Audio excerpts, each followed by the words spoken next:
क्या आपने कभी सुना है कि कोई इंसान अपने ही गांव वालों का खून पीने लगे? कहते हैं पहाड़ों के उस गांव में एक नरभक्षी औरत रहती थी, जो रात के अंधेरे में निकलकर अपने शिकार को खा जाती थी।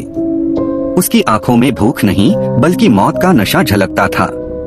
और आज मैं आपको वही कहानी सुनाने जा रहा हूँ, नरभक्षी की। साल 1995 हिमाचल प्रदेश की पहाड़ियों में बसा एक छोटा सा गांव कनवार घाटी।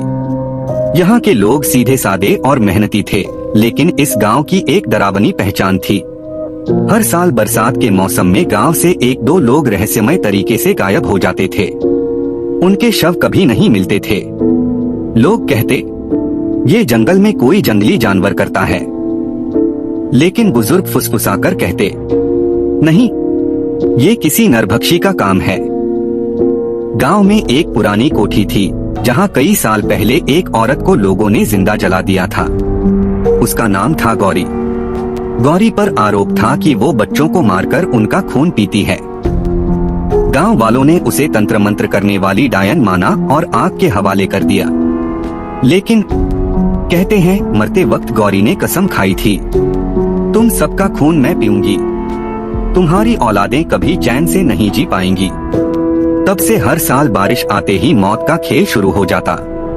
कहानी की नायिका है रिया, दिल्ली यूनिवर्सिटी की स्टूडेंट, जो रिसर्च के लिए उस गांव पहुंची। वह लोक कथाओं और अलौकिक घटनाओं पर थीसिस लिख रही थी। गांव के चौधरी ने रिया को चेतावनी दी, बिटिया रात को बाहर मत निकलना, बरसात शुरू हो गई है, औरत बाहर निकलेगी। रिया हंसकर बोली, चाचा मैं रिसर्चर हूँ, भूत प्रेत कुछ नहीं होते। लेकिन उसकी जिज्ञासा उसे गांव की उसी कोठी तक खींच लाई जहां गौरी को जलाया गया था। वहां हवा ठंडी थी और दीवारों पर जले हुए हाथों के निशान अब भी साफ दिखते थे। रिया के कैमरे में अचानक कुछ अजीब रिकॉर्ड हुआ। दीवार पर खून से लिखा था, मैं भूखी हूँ। गांव का एक लड़का अर्जुन अचानक लापता हो गया। अगली सुबह उसका शव जंगल में मिला, मगर वो शव इंसानी नहीं लगता था। उसका चेहरा फाड़ा हुआ, खून सूखा हुआ और छाती ऐसे चबाई गई थी जैसे किसी जानवर ने खाई हो। लेकिन अजीब बात यह थी कि वहाँ जानवरों के पंजों के निशान नहीं बल्कि इंसानी पैरों के गहरे निशान थे। गांव में खौफ फैल गया। बुजुर्ग बोले, गौरी लौट आई है, नरभक्षी जाग चुकी है। रिया को अब भी यकीन नहीं था। उसने तय किया कि रात को वो कैमरा लेकर जंगल में जाएगी। आधी रात को बारिश की बूंदें टपक रही थीं। रिया पेड़ के पीछे छिपकर कैमरा ऑन किए बैठी थी। तभी अचानक सामने अंधेरे से एक औरत निकली, लंबे बाल, आधा जला चेहरा, खून से सनी सफेद साड़ी। उसके हाथ में एक कटा हुआ हाथ था जिससे वह खून चाट रही थी। रिया का दिल धक से रह गया। वो बुदबुदाई, गौरी। और तभी उस औरत ने कैमरे की ओर देखा। उसकी आंखें लाल जल रही थीं, जैसे दो जलते अंगारे। वो चीखी, मैं भूखी हूँ और तुम मुझे देख सकती हो। रिया भागी, लेकिन पीछे से गौरी की हंसी गूंज रही थी।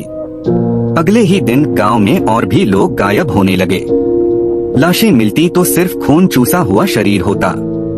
लोगों ने गांव छोड़ना शुरू कर दिया। लेकिन रिया ने ठान लिया था, मुझे इस नरभक्षी को रोकना ही होगा। उसने गांव के पंडित से बात की। पंडित बोले, गौरी का शरीर भले ही जल गया हो, पर उसकी आत्मा और भूख दोनों जिंदा हैं। उसे सिर्फ अग्नि ही शांत कर सकती है। रिया ने उस रात मशाल और मंत्रों के साथ जंगल का रुख किया। अचानक अंधेरे से वही औरत प्रकट हुई। तू मुझे रोक सकती है? मैं तेरे खून से शुरुआत करूंगी। गौरी ने हमला किया। उसके लंबे नाखून रिया की गर्दन तक पहुंच गए। लेकिन रिया ने पूरी ताकत से मशाल उसके चेहरे पर मारी। गौरी चीखी, उसका जला हुआ चेहरा और भयानक हो गया। तभी गांव वाले भी आ गए और सबने मिलकर मंत्रोच्चार शुरू किया। जंगल लाल रोशनी से भर गया। गौरी तड़पती रही और आखिरकार चीखते हुए राख में बदल गई। गांव में शांति लौट आई। रिया दिल्ली लौट गई और उसने अपनी रिसर्च पूरी की।